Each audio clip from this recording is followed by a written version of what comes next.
Hello bachon, let's see this question. The question says a yo-yo has a rotational inertia of 950 gram centimeter square and a mass of 120 gram. Its axle radius is 3.2 millimeter and its string is 120 centimeter long. The yo-yo rolls from rest down to the end of the string. As it reaches the end of the string, what are its rotational kinetic energy? चलिए की concept देख लेते हैं इसका।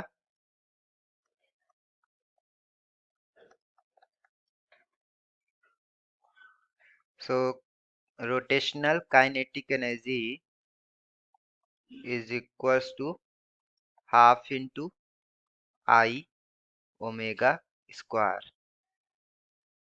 यहाँ जो हमारी आई है वो क्या है?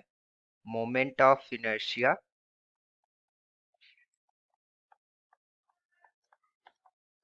एंड जो हमारा ओमेगा होगा वो क्या होगा? Angular velocity. Angular velocity.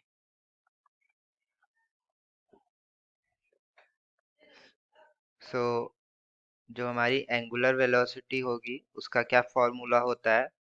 वो होता है velocity of centre of mass divided by radius. चलिए सॉल्यूशन देख लेते हैं इसका।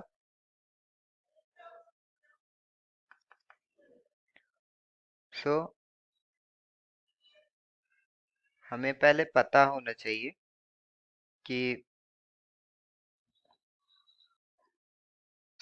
v of the centre of mass जो यहाँ होगा वो होगा equals to v initial plus a of centre of mass into t। और v इनिशियल क्या है? 0 है। और जो हमारा a of centre of mass होगा वो क्या होगा? उसका मैग्नीट्यूड क्या होगा? उसे हम फाइंड कर सकते हैं by using the formula which is g divided by 1 plus I of centre of mass divided by M R square. अभी हम वैल्यूज पुट करेंगे।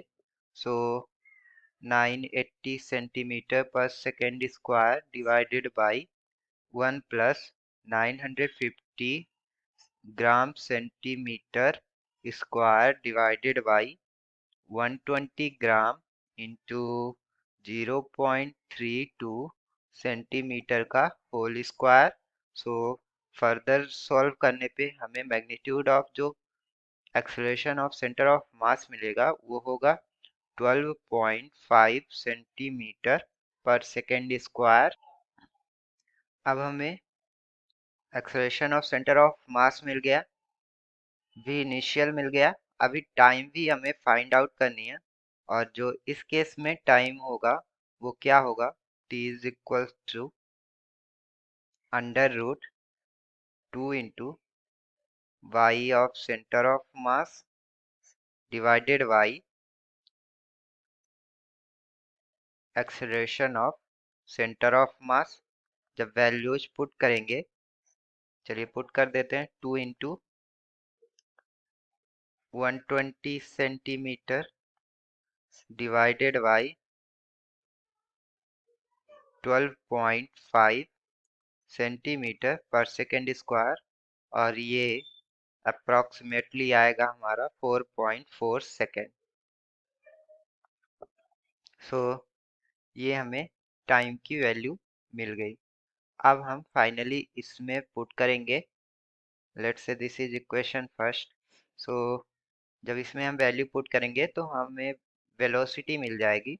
सो v of centre of mass is equals to 0 plus 12.5 centimetre per second square into 4.4 second.